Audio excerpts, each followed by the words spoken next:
ঊনকোটি জেলা কৈলাসর গতকাল আনুমানিক ৮টা নাগাদ কৈলাসর পুর পরিষদের অধীনে উত্তর গোবিন্দপুর ৭ নং ওয়ার্ড এলাকায় একটি বৈদ্যুতিক খুঁটির মধ্যে আচমকাই আগুন লেগে যায়।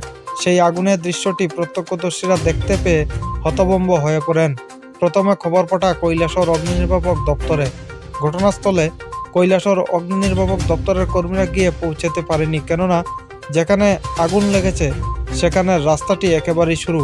সেখানে কৈলাসর অগ্নি নির্বাপক দপ্তরের কর্মীদের গাড়ি ঢুকানো কোনোভাবেই সম্ভব নয়, যার কারণে এক প্রকার বাধ্য হয়ে কৈলাসর অগ্নি নির্বাপক দপ্তরের কর্মীরা ঘটনাস্থলে গিয়ে পৌঁছতে পারেনি। পাশাপাশি খবর পাঠানো হয় কৈলাসর থানা। ঘটনাস্থলে তড়িঘড়ি ছুটে যায় কৈলাসর থানার বিশাল পুলিশ ও টিএসআর বাহিনী।